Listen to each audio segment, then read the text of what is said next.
Hey guys, I just want to let you know before we get into this episode that we've partnered with Band Builder Academy. Band Builder Academy is the #1 place to grow your music career. Run by top label manager and Sony Vice President Todd McCarthy, so you know it's worth it. Enter promo code CONCERTS at checkout to receive 10% off membership.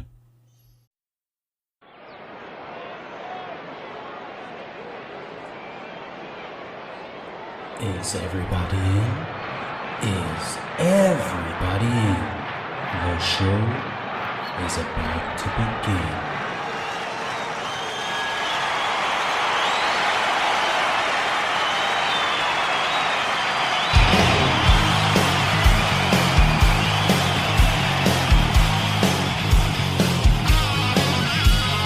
Welcome to the podcast, Concerts That Made Us. Interviews and stories, tales from the bus. We love taking you back to when it all went down. The greatest live shows and that cheering crowd sound. It's concerts, concerts that made us, concertsthatmadeus.com. This is September's highlights. If you missed any of the great episodes throughout the month of September, well, this episode is for you. So, sit back, relax, and let's get on with the show.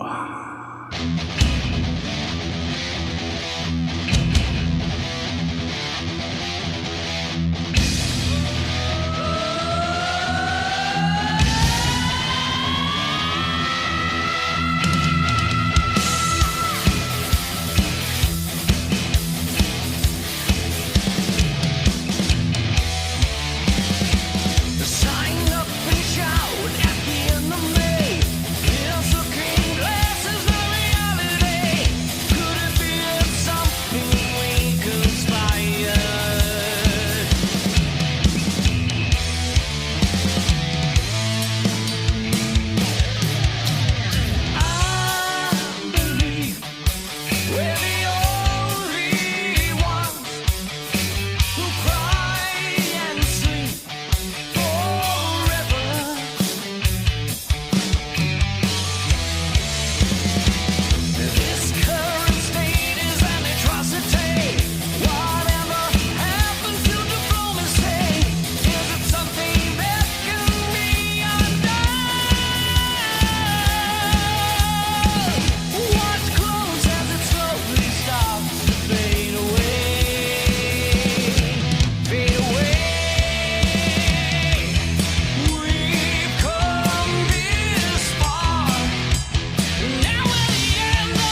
Chad and Mark, you're very welcome to Concerts That Made Us. Thank you. Glad to be here. It's great to have you guys. Now, we kicked off the show with your song Forever. I mean, is there a more perfect heavy metal song than that? I mean, it has everything. Would you like to tell us a bit about it? Well, yeah, I think it's one of those things where I tend to write a lot from the perspective of, depending on where the listener's at in their time or in life, the lyrics can be kind of taken several different ways. So I kind of write from a general perspective, and depending on the person, they can kind of insert their life into that, So obviously a lot of things going on in the world, good and bad, so that kind of dials into that a bit.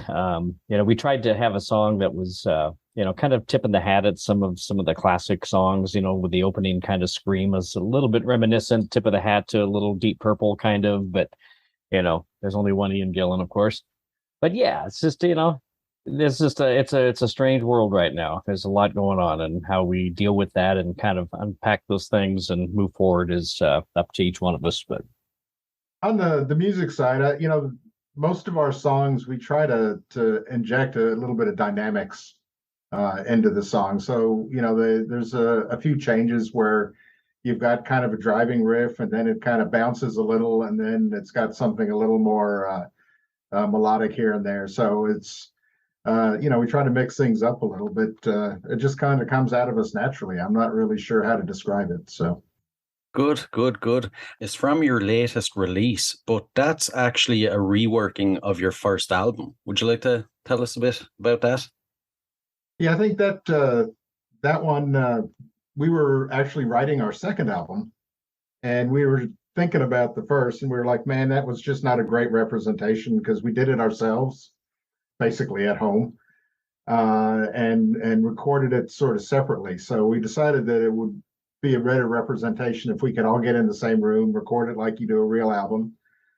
So we went to London Bridge Studios in Seattle, which is kind of an iconic studio that bands like Soundgarden and Pearl Jam and Alice in Chains all recorded at. And then we had it produced by Matt Hyde, and Matt Hyde's acquaintance of Chad's down in LA, but he's a fairly well-known, actually Grammy-winning producer that's worked with Slayer and Hatebreed and Deftones and bands like that. So we were very fortunate to get all that pulled together, and we're very excited about the way it sounds, and we're very happy with how it represents our music. And that's kind of where we got we took, actually it was one of our friends that's helping right now too with the promotion and some of the social media stuff. Was Samsara was kind of her idea. Remember when Aaron kind of brought that up, because we were trying to come up with, well, what do we want to call this thing? Because we don't want to necessarily just re-release the same title and confuse people, but we need to kind of give it kind of some kind of a differentiation. So we decided Samsara, which is in Buddhism, is kind of the rebirth and new cycle. So Trail of Souls, Samsara, Trail of Souls, with a new cover artwork that another acquaintance of mine, a friend from Seattle area in Portland, Oregon, Justin Hampton, who's a pretty well-known concert poster artist that's done a lot of stuff for, Soundgarden, Tool, Mastodon, and, some of these, nice, cool bands. So his artwork really helped kind of kick this thing off too in a different direction. You still have the original album up. Was there any thoughts of maybe taking that one down and just leaving the newer version up? Yeah, that was our initial thought. But, there's... I don't know. We got talked out of it basically by Erin, so you can ask her that question probably. But I think, in this day of the way that algorithms work and everything, the basic thought was, if we take that down, we're starting from zero again. And so it was left up there. I don't know if it'll stay up forever, but who knows, it may. But that's kind of what we're living in this new digital age, and the way that the music business works. We were convinced that we should leave it up. I think it's kind of sad to say nowadays that music is kind of almost entirely based around algorithms these days. That's very sad, quite honestly. It's very sad, especially when you're kind of an old school sort of band that's not really, we're not kind of built for that impact where you release a single every month or something like that. Metal bands and old hard rock bands always were very album based. And the way that the music business works now is it's very singles based. And it doesn't really suit how we like to do things. We like to do albums. It's kind of gone back to where, we kind of got in the 40s and 50s where it was about the single, but the single then was the 45. They would just put out their 45, and our single today is now streaming or the MP3. So it's interesting how it's kind of cycled back to. Yeah, it's gone full circle almost. Strange. Like, I want an album. I like to put the thing on and listen from track 1 to, however many there are. It's just how I listen to records. Yeah, exactly. Personally, I love listening to albums in the car. I hate putting on something that's only 2 or 3 songs. You want that longevity for a good long car trip. Yeah, totally. Then you always end up skipping songs. You're like, I don't want to hear that one. You put on an album, you know what you're going to get. Yeah, exactly. And there's a term that I haven't come across before, but when researching you guys, I came across it. The new wave of traditional heavy metal. Would you guys like to tell us a bit about it? I think we stumbled across that ourselves. And, it's kind of that thing where everything needs a label, it seems. And we didn't really know what to call ourselves because we're really more of a classic metal band. We don't really even fit in that category, although it tends to be the one that we get most pigeonholed in. To us, we're more like the late 70s, early 80s type of metal. A lot of the new wave of traditional heavy metal bands actually are more thrashy than we are. But somehow we kind of get stuck in that, and we're not sure we're all that comfortable with it, honestly. Really? And you mentioned pigeonholed there. Being a metal band, are you afraid that you will kind of get pigeonholed into that kind of, these guys are, trying to emulate bands from the 70s? I'll answer that one too. I guess we could worry about it. But it's kind of who we are, so I don't think there's much we can do about it. It's the music that comes out of us is what comes out of us. We all have very different backgrounds musically. You'd be surprised how diverse we are actually in our backgrounds, but hopefully that comes across some in the music. And trying to put a fresh face on something that feels familiar is not all that easy. But at the same time, we kind of like the familiar, and that's kind of where we sit. Everyone has to point a finger at something and go, what do they sound like? They sound like this, So I'd rather at least have it be in the right category than, the thing about metal or any musical genre really is these days there's so many subcategories and subcategories that, at the end of the day, you got your metal at the top here or whatever, and then however many arms go out from there. And it's like, who knows, but one of the, and whether or not it's called a throwback or just, something new, it's like, it's got that, I think because of our DNA and our exposure to music growing up, it's got that hardwired sound that is who we are yet. So there's the familiarity, but then yet I think there's a little bit of a fresh spin on it as well. And on the classic rock side, I think someone that's done a really good job of that, which has been one of my favorite bands to come out in, long time. And they're by far not a new band, but Rival Sons, who's, from LA, you could swear to God they ripped songs, certain riffs right out of Led Zeppelin's, catalog. But you know what? So did Led Zeppelin. They did the same thing, but.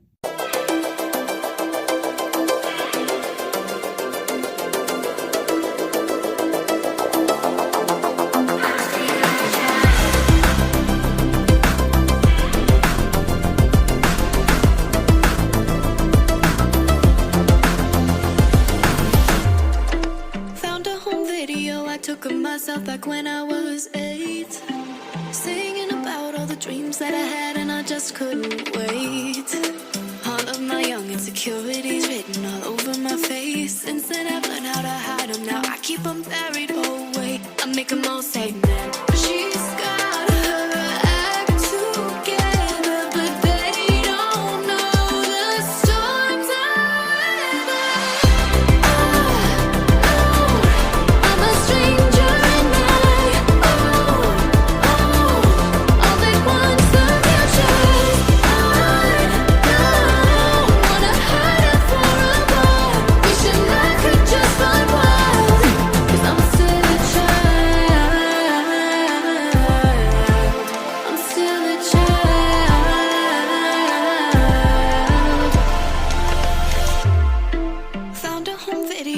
myself dancing back when I was 3.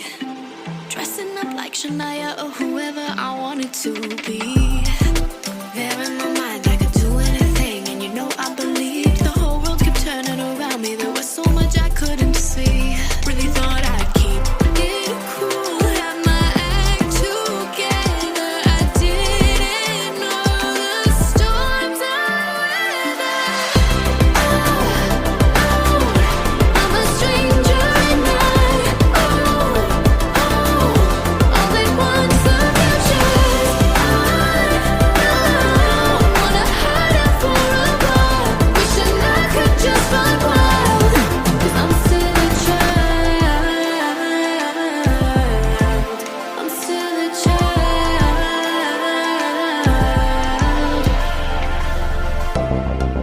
Running through the backyard, falling, making new scars. Chasing that last little bit of light. Wonder where my friends are. Maybe at the skate park. Living our lives like we'll never die. Alone, I'm a stranger and all at once the future's wanna hide it for a while. Wishing I could just run wild, 'cause I'm still a child. I'm still a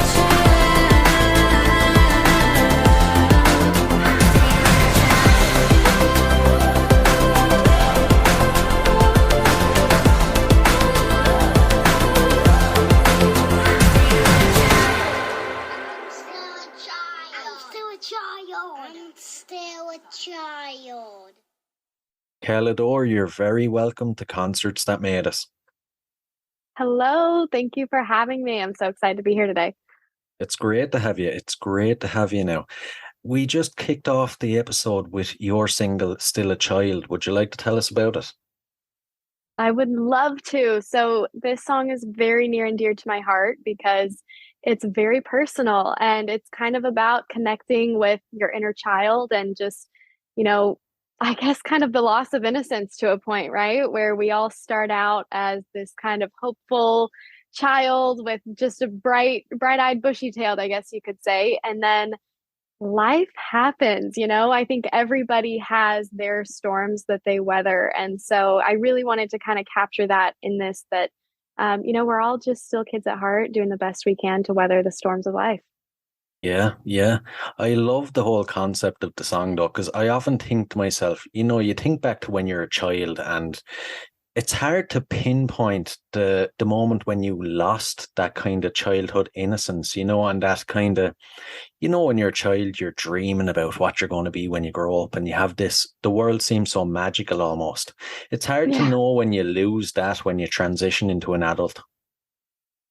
Yeah, it's interesting. I think I saw a quote or a post or something one time that was like, one day you went out and played with your friends for the last time.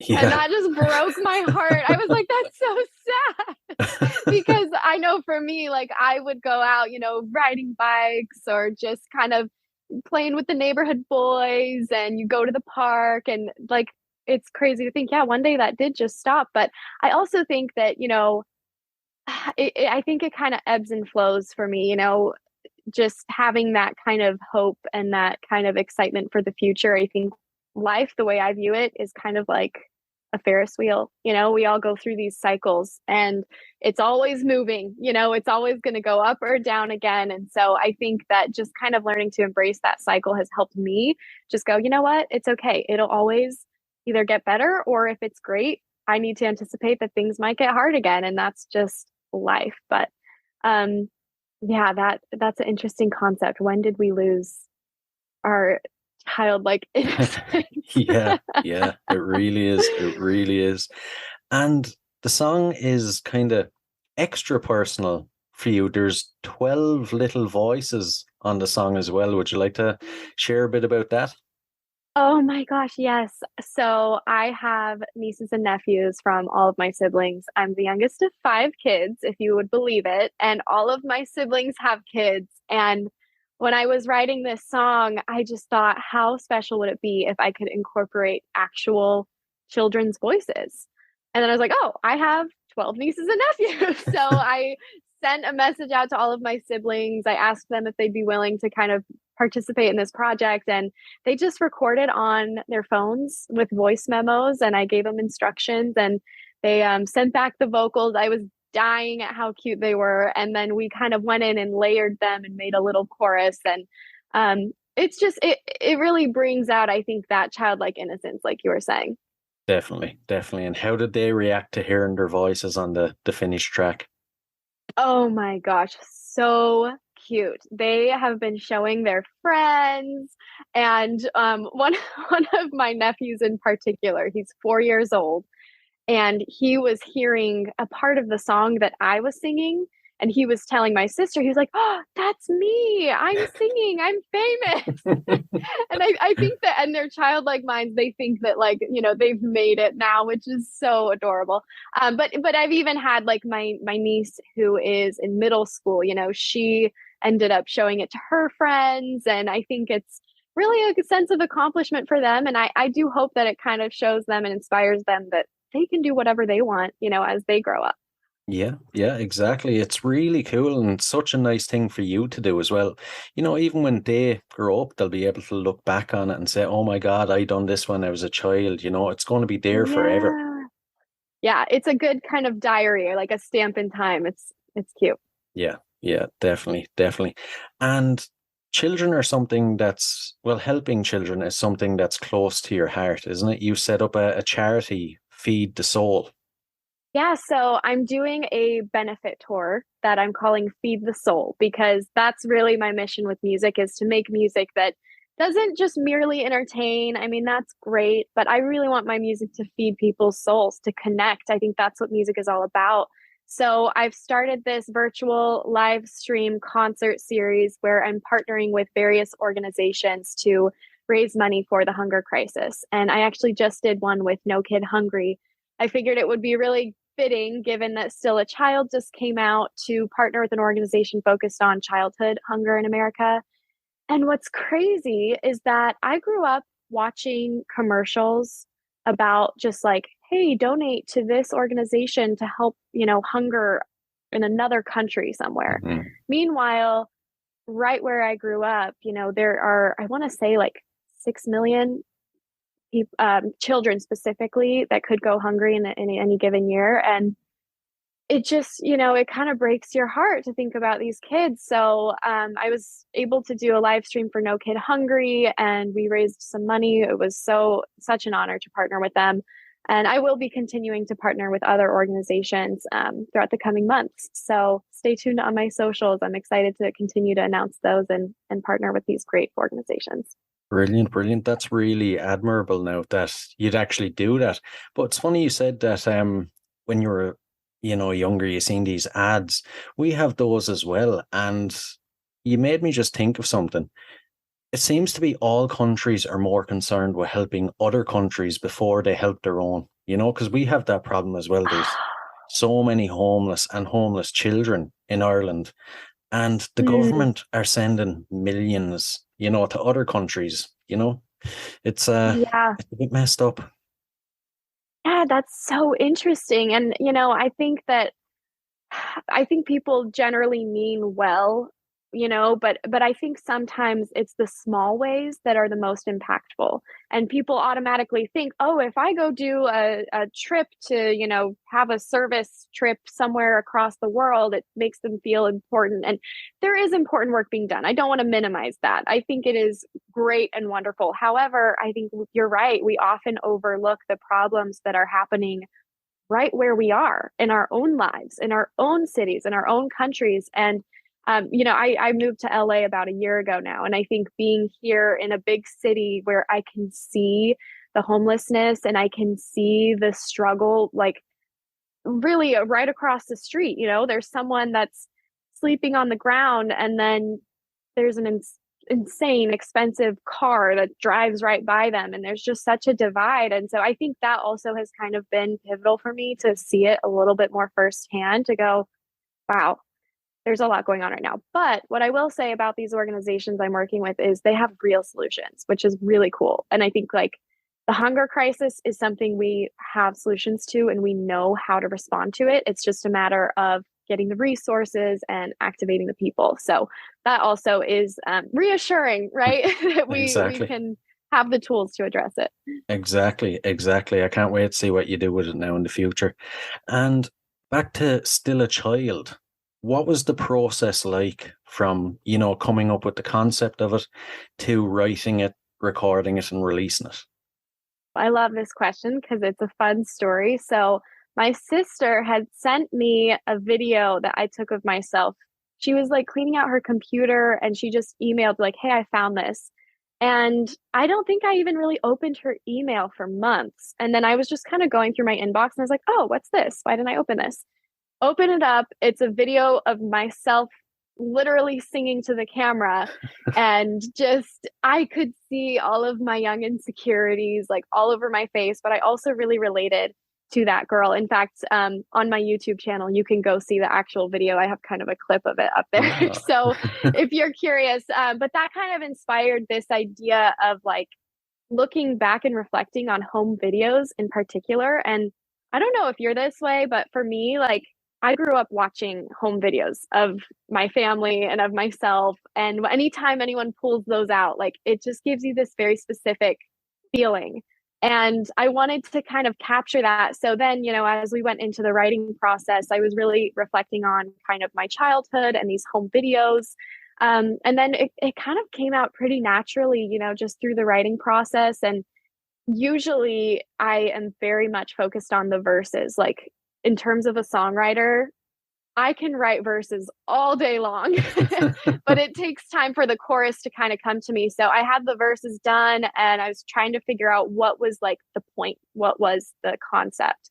And when Still a Child came to me, I was like, that's it. Like, this is it. So once we had that, the rest of the process was pretty seamless. And it was so exciting, hearing the first versions and demos of this song, because I would just be dancing in the studio, just like so thrilled and excited.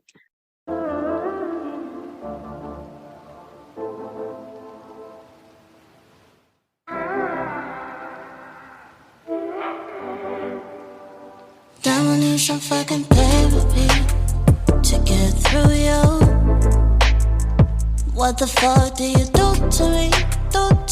I loved you. Now my mind always into me. How could you? I let my heart waste away all for you. You're like shitty black magic, and really it's tragic. I put myself on that, trying to save you from you. Save you from you. See you burned all these bridges, turned fucking malicious. I'll never recover, trying to save me from you. Save me from you. Damn, I need some fucking therapy to move past you. How they ever let you run these games, oh damn you. Now my heart don't even fuck with me. It's shameful. Came alive but we couldn't see all to you. You're like shitty black magic, and really it's tragic. I put myself under, trying to save you from you. Save you from you. See you burned all these bridges, turned fucking malicious. I'll never recover, trying to save me from you. Save me from you. Damn, I need some fucking therapy.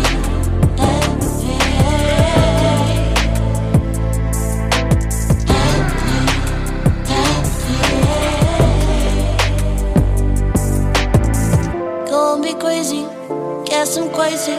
Lost myself in my mind, will you change me? Call me needy, guess I'm needy. Need you to feel all the pain that you caused me. Oh, the next bitch, pulls you on you like you did to me. They all need some therapy. See you burned all these bridges, fucking my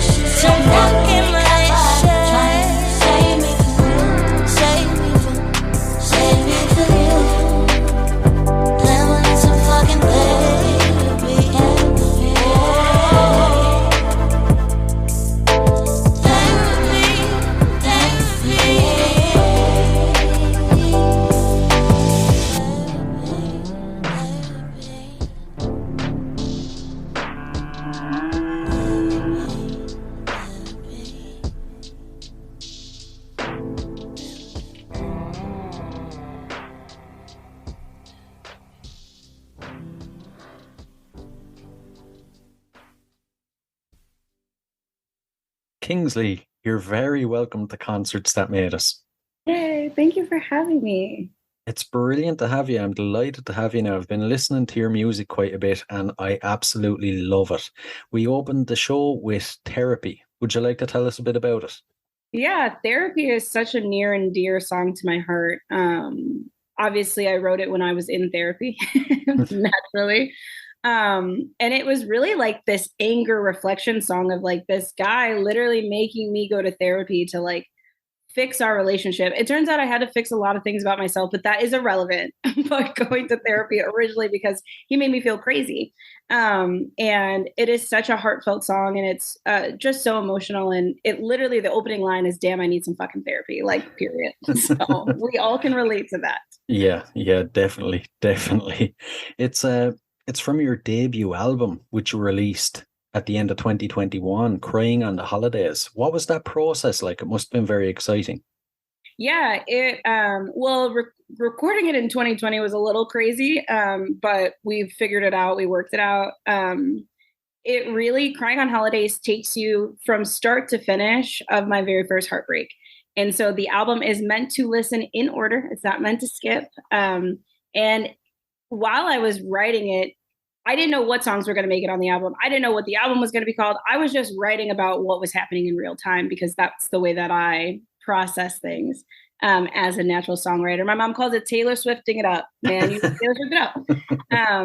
And so when this idea came together to release Crying on Holidays, because every holiday this boy and I would fight about whatever and I would be crying, the idea of walking it through my first heartbreak truly came from me trying to understand what I went through. I'd never been in love. I didn't believe in love. Then I fell in love and I got my heart broken. And I'm like, what is wrong with the world? So yeah, it's an incredible project that is near and dear to my heart.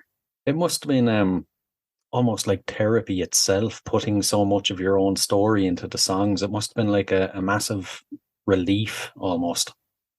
Now it is. Now I listen back and I'm like, oh my God, you should have broke up with him long ago. I can't believe you just kept writing more songs. Like, what is happening? But now in hindsight, I'm very thankful that I had the ability to process it and emote in a way that felt good for me and wasn't destructive. And now other people can maybe process and feel things that they don't have actual words for in my song. I get you. And what are you going to do if you have no more heartbreak? So my next project is not written about a person. It's literally this like fun, sexy, flirtatious. It's like the next side. And I totally stole it from Dua Lipa. She did an interview with the Rolling Stones and she was talking about her project actually wasn't about a person. It was about her manifesting this person. And when she finished the project, it worked. So I'm waiting to see if that happens for me. I don't want to know, but yeah, I don't think I want to write about heartbreak anymore at the moment. I just want to feel good and love and yeah, exactly. Put that energy out into the world and it'll come back, you know. So you're based in Portland. What's the music scene like in Portland? Is it full of competition?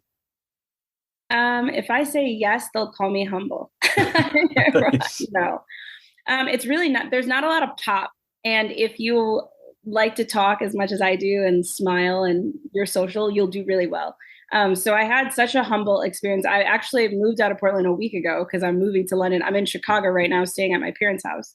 And in the 6 years of time, I had this incredible experience. I got to open up for people that I don't think I ever would have gotten a chance to open up for in Chicago because Chicago is such a big city.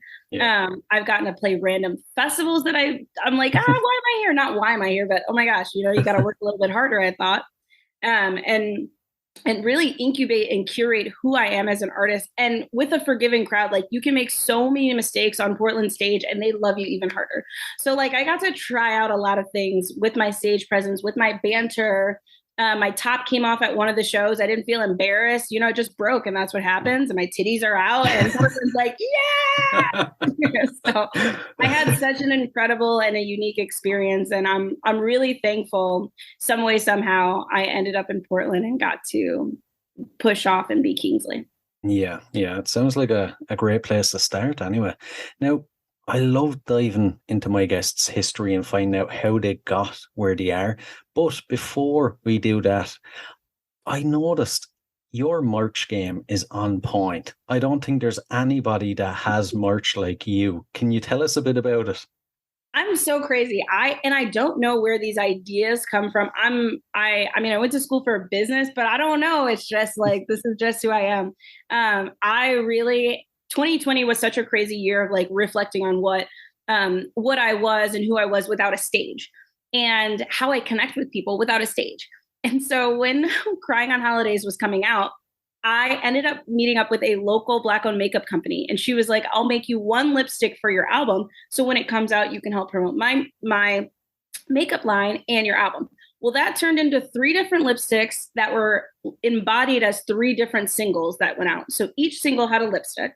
And then when my album came out, we kept growing the collection, and some of the new products are named for future songs that are coming out. So it's not even like a lipstick line like Rihanna or Selena Gomez and Rihanna. They have a makeup line, right? This makeup line specifically embodies my music. So when you put on this lipstick, it's supposed to feel and sound like this song, right?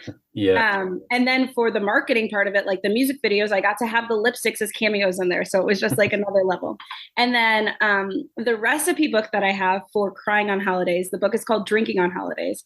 That originally came from my Kickstarter. So when I had my Kickstarter in February of 2020, before the world shut down, we were going to do one of the tiers as a listening party where me and my producer would like share cocktails and drink and listen to the album, because we do that together. So we were like, we should do it with a crowd, like a listening party.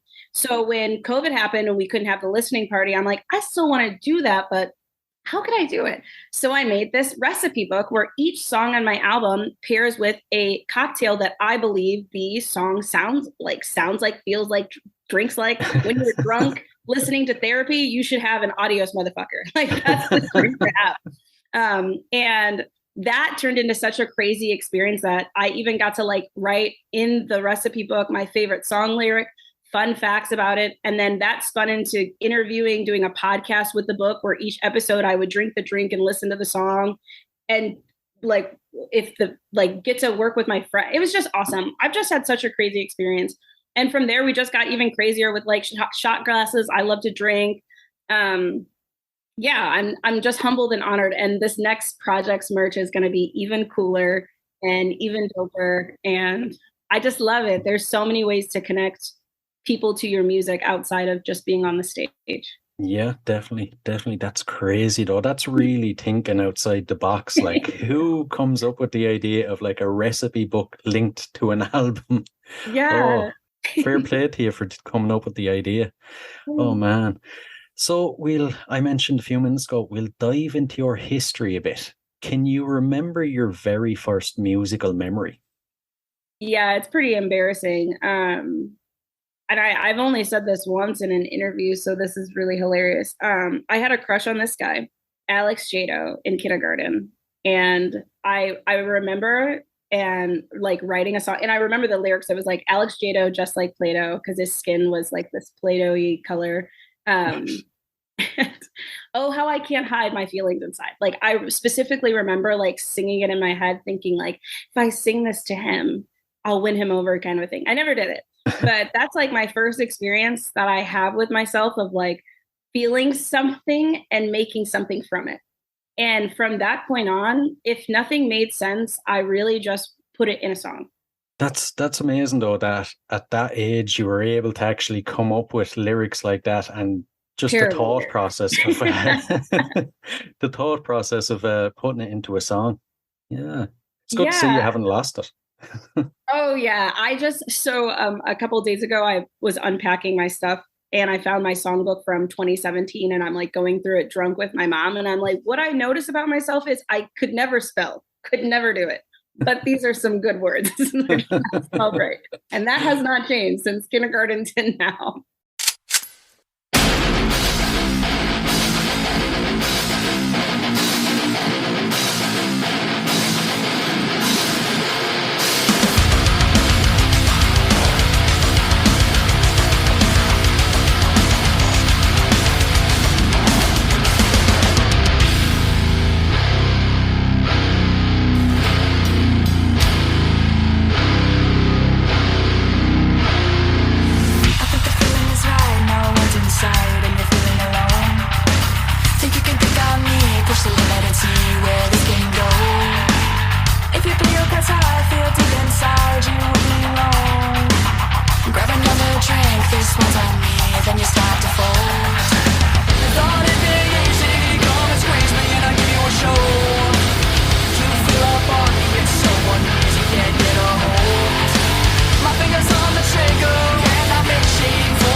Kevin and Brian, you're very welcome to Concerts That Made Us.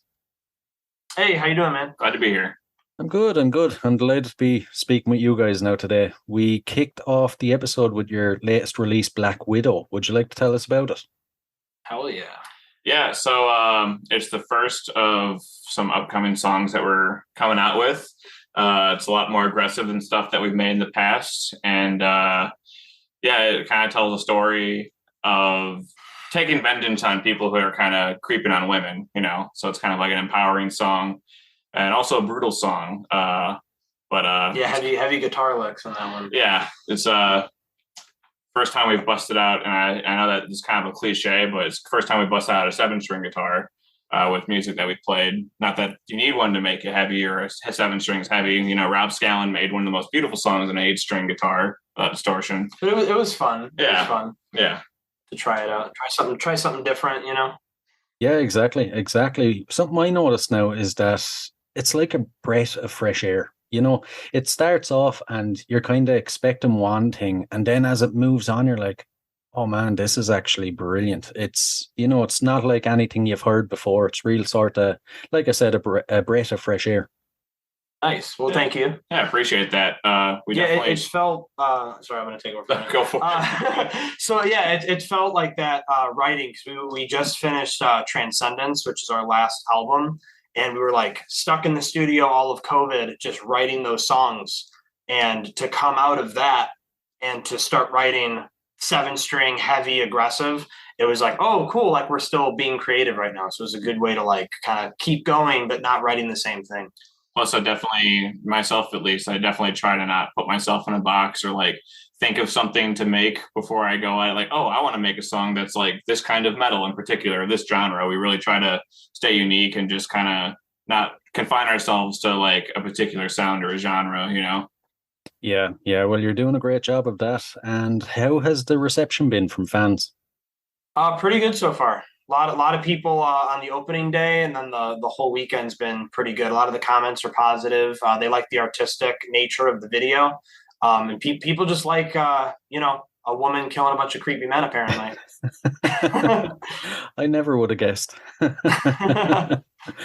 Oh, man. And, you know, you guys, it seems kind of, well, obviously now killing a lot of men isn't autobiographical, but you seem like you want to help people through your music, you know, help them through issues that they might be facing. Yeah, a lot of that's actually from Audrey specifically. She's had a lot of family members go through a lot of like mental illness and like a lot of personal like drama and stuff that affects their lives. So when we write in the studio, we're kind of writing based on how we feel or what we want to project. And when she comes in, she kind of takes this like spin on things. And a lot of it is geared towards like, I'm writing with a purpose. I'm not just writing to be an egotistical rock star. Yeah. If only more bands were like that, huh? Yeah. And, you know, something as well I have to ask, what's it like having, you know, a female lead singer? Normally, you don't see it too often, you know, it's great now, but you don't see it too often. Normally, it's like 4 guys.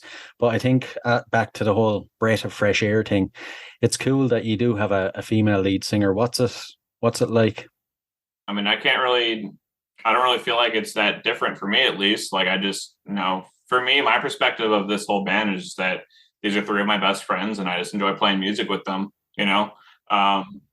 Definitely, I feel like a lot of people try to put us into the box like, oh, you're female fronted. I'm like, well, you know, yes, female fronted's not a genre, you know, like, you know, but I agree. Like it's kind of normal. I mean, I've been in a female fronted band for quite a while. Cause her and I were in a different project, like way before this, couple projects ago. So I kind of like the uniqueness. When I started getting into playing music, like playing out in bars and shows and stuff, nobody else was really doing it unless you were Paramore. You know what I mean? Because Evanescence wasn't around touring anymore. A lot of the big female bands weren't really like active. You had like In This Moment and Paramore, and that was like female bands. You know what I mean? So to me, it was kind of like a uniqueness approach. Like I want to do something different. Like every guy can scream, every guy can do this. It's like I want to do something different. You know, put some power into it, some passion. But yeah, I mean, it seems. I mean, it's kind of just normal for us. You know, just kind of vibing.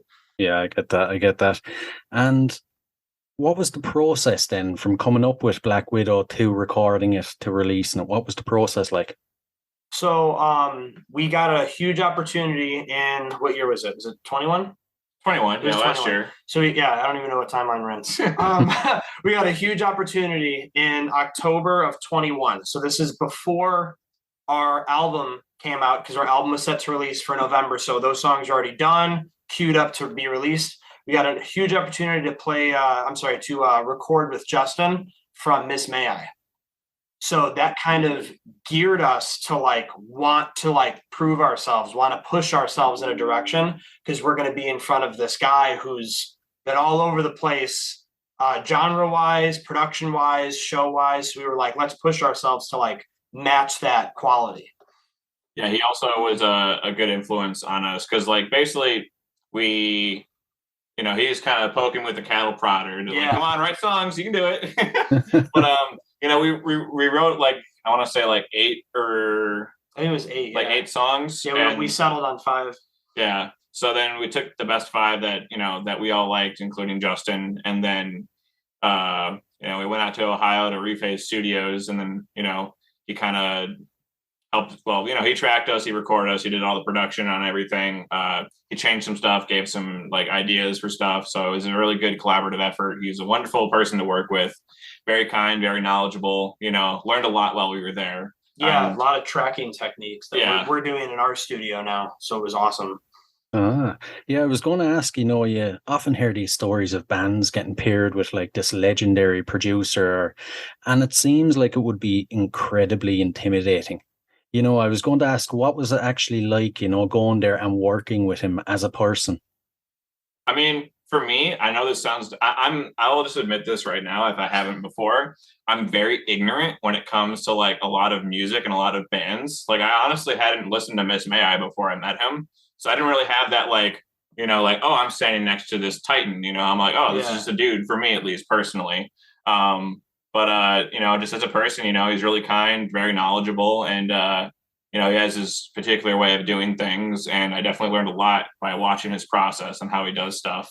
I think it was a little nerve-wracking at first, just because I was a huge fan of Miss May I. He that band got me into metalcore when I was younger. I started covering their music and stuff like that. So it was a little nerve-wracking, because you're oh, I'm going up against this dude who is going to want to push me, who's going to want to metaphorically slap me around and be play better, But I mean, once you get past that, like I said, he's a sweetheart. He's a goofy dude. Once you met him, I was oh, this is chill. Now we're having fun. And it was hanging out with him. I mean, every day we went out and got food with him. We were hanging around Ohio, which is a state we've never been to before. So it was kind of a fun way to just be creative, but also get down and work, Yeah, definitely. I suppose it just goes to show, no matter how big or how legendary you are, you're still a person, and you still like the same things as everyone else, It's just great. It's just cool to meet people who don't let their fame or their fortune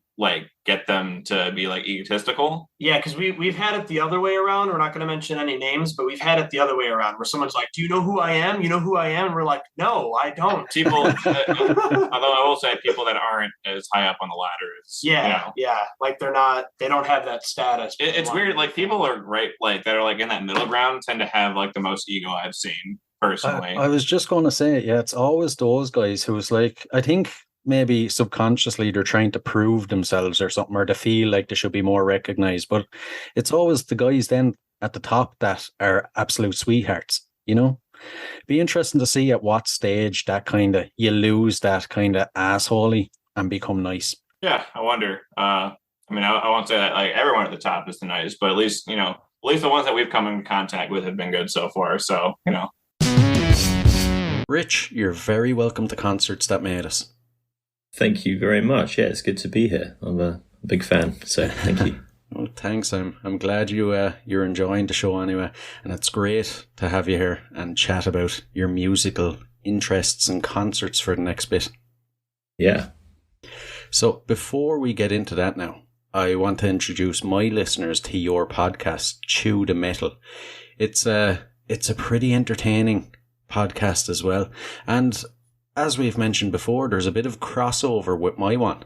I think anyone that's a fan of mine will definitely be a fan of yours. Would you like to tell us a bit about it? Yeah, thank you. Yeah, yeah. So it's called Chew the Metal, and it's primarily a rock and metal sort of commentary podcast that I co-host with my friend Kyle. And we've been doing it for just over 2 years now. We're just coming up to our 100th episode, which is very, very exciting. And basically the general structure is that we have a big spreadsheet with a load of albums by a ton of artists. Some are albums that we both know that we love, and some are bands and artists that we've never listened to before, but we feel like, oh, maybe that's someone we should give a go to, or we've had recommendations. And we just use a random number generator to tell us what album we're going to be listening to for the next episode. So that side of it is pretty exciting, because obviously you have no idea what you're going to be doing on the next one. And then we give ourselves some time to listen to the album a number of times, to do some research into the production and the how well it did on release, and then we just sort of chat through the songs, and we decide at the end whether it goes in our Hall of Fame or not, which is completely arbitrary, but it's it's a good sort of measure to have at the end of the show. And then we pick certain songs, and we curate a playlist that goes along with each season, so you can sort of listen along to that, and it tells the story of how we enjoyed that season's albums. Jeez, they're coming up on your 100th episode. Does it feel like you've done 100 episodes, or does it, has it flown by? Yeah, I think I'm quite surprised that it's become 100. I mean, it's because it's been over 2 years. It's sort of just part of our routine now, and I can't really imagine not doing it. Whenever we do a little break for whatever reason, if one of us needs some time off, it definitely feels weird not doing it. But yeah, it's strange that, I mean, this week we recorded our 99th episode, and it was strange saying episode 99, Yeah. Jeez. And you touched on something there, actually, how much you miss it when you're not doing it. That's something I've noticed as well when I've taken breaks. It's like, you try not to think of it for a few days, but it's like almost you're craving it, or it's like something major in your life is actually missing when you're not doing it. Yeah, definitely. I mean, it's sort of, I mean, for us at least, we started the podcast during the very first COVID lockdown, as a way to still sort of keep our friendship going, because we were living in two different cities in the UK. So obviously we couldn't see each other. So we did it we're both big music fans. So we just thought, right, well, let's try this. And it means we can discover some new stuff, and it means we make sure we chat weekly, and as a result of that, because it is this weekly thing, it becomes part of your routine and your structure. And yeah, then when you don't do it for a week or two, you think, obviously it's one part of you is sort of like, oh, I can listen to whatever I like. I don't have to listen to a certain album. But at the same time, it's like, oh, well, what do I do now? What did I used to do before I did this, Yeah, I totally get that. And one of the best things about it is, the banter between you two. It really comes across that you're really good friends, and you're just, sitting back having a laugh, enjoying the music. But as well, one thing that stands out straight away is the amount of knowledge you guys have. I mean, when I listened to the first episode, I was like, yeah, I'm glad I'm sticking to concerts, because I'd never be able to retain so much information about an album. Well, I mean, it's very kind of you to say. Of course, it's down to weekly research. That is not our base knowledge. If you were to pick an album now, there is like a random one. There is absolutely no way I could tell you in as much detail as we do in an episode. But yeah, I mean, we both have a big passion for music, which is why we decided to do that topic, and similar tastes as well, which helps. And we're both music players as well. So I think that gives it an interesting insight, because we can not only talk about it as fans, but we can talk about it as people who play instruments and things like that. So so that, along with doing a ton of research and reading what we can, I think gives us a good insight. And does it come in handy in general knowledge quizzes? Like, do you retain much of the information? Like, if I was to say to you, episode 10, tell me a few things about the album that you discussed, would you be able to, or is it once the episode is over, you wipe clean? I would say, unfortunately, probably most of it disappears over time. I'm quite like strange with numbers and retaining certain information like that. So I can tell you that episode 10 was Nevermind by Nirvana, because that was obviously a big one that stuck out. But yeah, I think we had a little game a few weeks ago on our sort of second birthday as a podcast where Kyle had a list of band members and I had to try and remember which bands they were from. And, we're talking, months and months had passed, but we managed to remember a lot of them actually. So if there was a top album for you then, out of the ones you've covered, which one is it? Out of everything we've covered, well, that's hopefully an easy one to answer, because at the end of each year we try and make our top 10s of the ones we've talked about. So the 2 years that we've covered so far, my two top number one albums have been Paranoid by Black Sabbath and The Blackening by Machine Head. And I would say Paranoid by Black Sabbath, because they're obviously the creators of the heavy metal genre. So, there's huge props to them for that. And I think it's so easy to say albums like that are incredible and classic because they have that influence. But if you actually sit down and listen to the album Paranoid, it is just a perfect album. It's just incredible. And, it's got the prestige of the singles, but just as an album, I can't fault it at all. Yeah, you're definitely right there. And the future, where would you like the podcast to go, or what would you hope would happen with the podcast? Oh goodness. Well, I would definitely like to keep it on a similar path to how we're doing at the moment. I think we're looking to get a lot more guests involved in the show, so we get some new perspectives and some new suggestions for albums. So that's something we're looking to do this year. We've had guests in the past, but I think we're looking to really ramp that up, because it's always fun when you get given an album by someone else. Then, if someone else comes to you and say, this is my favorite band or this is my favorite album, and it's not someone you've listened to, you now get to say, oh, okay, what is it about this album, or what is it about this artist that this person really, really connects with? And that's something that has really sort of given us a great perspective.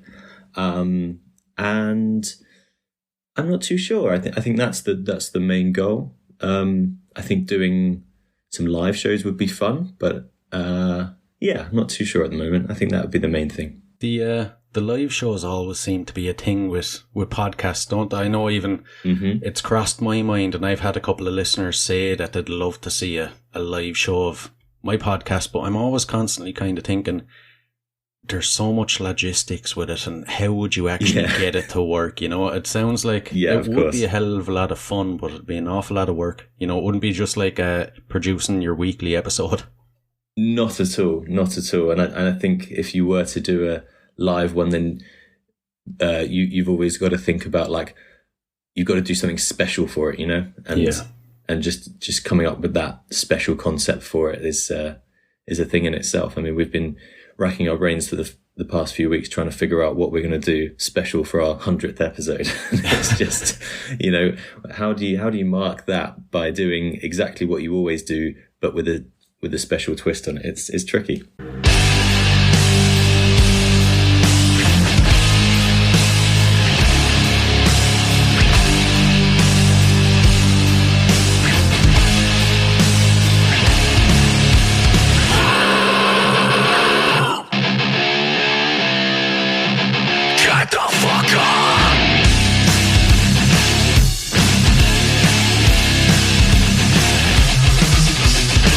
This is a struggle between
Robbie and Kenny, you're very welcome to Concerts That Made Us. Thank you so much. So we kicked off the episode with your song Fierce Rivals. Would you like to tell us a bit about it? Maybe I think Kenny is probably the better one to chat about Fierce Rivals. Yeah, it's funny because that's actually the one track that wasn't quite ready when we went into studio to record the first EP. I had written a set of material during the height of lockdown period, and fast forward to us being an established band, a year and a half later, we went into studio with 3 fully completed songs and one like half complete song. And I wasn't convinced that it was ready or even should have been considered for the EP. And it was actually our drummer that like really just pushed and said, no, we have to do it. We have to have this track on, and we have to have 4 tracks on the EP. And he actually came up with, I think it was 2 extra drum parts that he just like threw into the mix. I don't know where like he conceived that from, but he literally just started playing parts, and out came this drum track, and I just wrote like 2 extra riffs for the 2 empty drum parts, and then out came the song. And yeah, we wrote the chorus vocals in studio as well. The lyrics for the song had been written by Jason previously, and the kind of concept of the song is this constant battle, like personal battle between like good and evil, like the angel on the one shoulder and the demon on the other shoulder, and you kind of this vessel that's being pulled between the 2. This good and evil is kind of fierce rivals at each other. Yeah, that track was actually, half of it was like completed in the studio, and I think it's probably one of our strongest, if not strongest, song in terms of, I suppose, general appeal and commercial appeal. I think it's... I think from Kenny's right, from the commercial standpoint, it's definitely, it has nice beats to it. So I think everyone enjoys the beats. The guitar riffs are very heavy also, and it's got some clean vocals in there in the mix. So I think, from the commercial standpoint, it's always interesting to me when you go into studio and you have maybe 6 songs or 4 songs or 5 songs ready to go, and the one that's not quite ready to go ends up with just it's brainstorming in studio. Something great comes up, so that seems to happen quite often. It's funny how things like that happen, though. I even noticed with the podcast, there's been episodes where like there's been technical difficulties, or maybe in the moment I didn't feel like it was a great conversation even, but then that episode goes on to like do better than other episodes. It's kind of funny the way those things work out. Yeah, there's something about like having to like immediately find like something natural in either the conversation, to your point, or in music. Like all of a sudden when something like really comes up organically or naturally, it tends to be really good, as opposed to something that's forced. And like, I didn't want to, back to the point of that song, I didn't want to go sit down and write, this or complete the song because it felt forced. And so when the drummer actually said, well, here's the beat, and here, lays it down, and then like everything just came naturally from that. So I think there's something that just goes to show, like the more organic, the better. Yeah, definitely. And the song, it really does rock. It's it's one of them ones that when it comes on, it's like you've heard it before almost. It just clicks with you, and you're like, yeah, this is that's awesome, great, man. Yeah, and cool. It's off your EP, Enter the Cosmic. What was the process like with that from conception all the way up to release? Yeah, look, I think, again, it was more of a personal journey for me personally when writing that material. So initially, this wasn't intended to be a full band. I think just maybe to keep some sanity and to use all of the, forced confined time we had during the lockdown period, use it as a channel of outlet. And, I enjoyed writing so much that I just decided I'm going to make a solo project of it and eventually take the material to studio and, release it under whatever pseudonym or alias, I would decide on that time. But it wasn't until I actually reconnected with our vocalist, Jason, and said, like, let's do a single together because your voice is perfect for this type of music.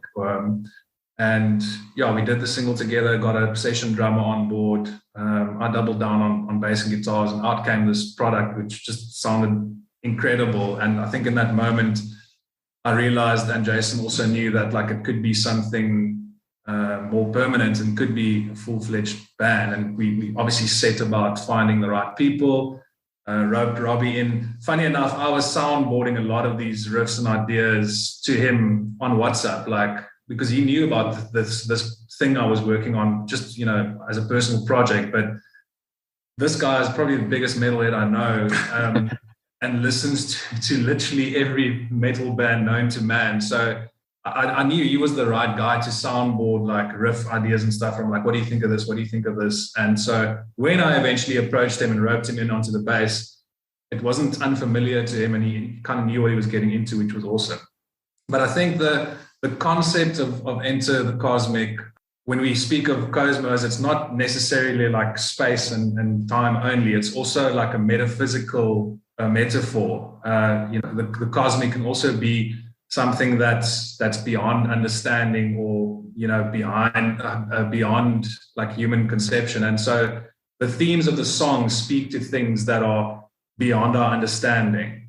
So there's Fierce Rivals, like I spoke about, this kind of push and pull between good and evil, which is something completely metaphysical. And Summon the Reaper is about, the uncomfortable reality and facing of death.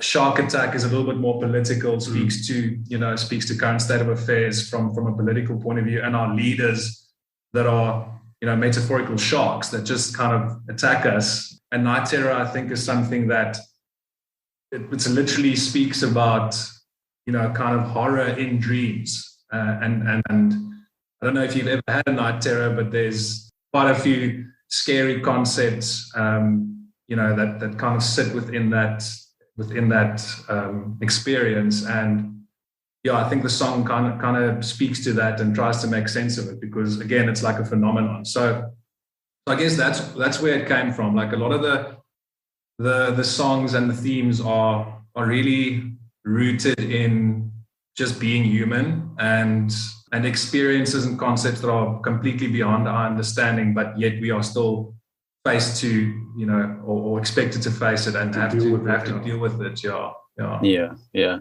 And I have to ask, since you mentioned you were bouncing the ideas off of Robbie, were you kind of sitting back waiting for your moment to be asked to join the band, or how did that work out? Listen, me and Kenny actually played in a band together before Kenny started Doomtrigger.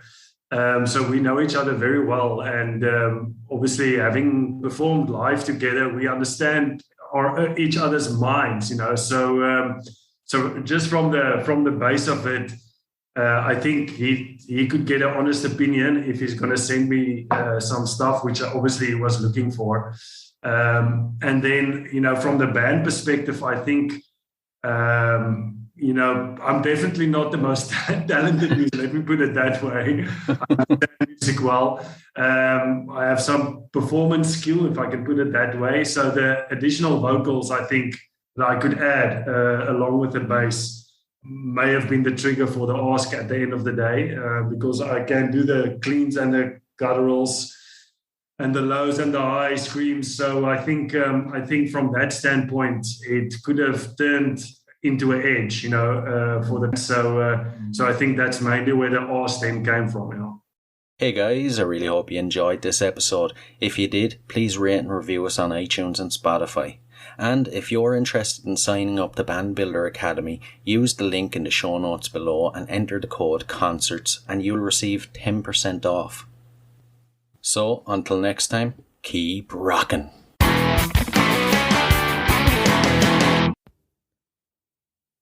Hey, what are you guys still doing here? The show's over. It's over. You can go home. Go on. We'll see you next time. We'll be here. Bye.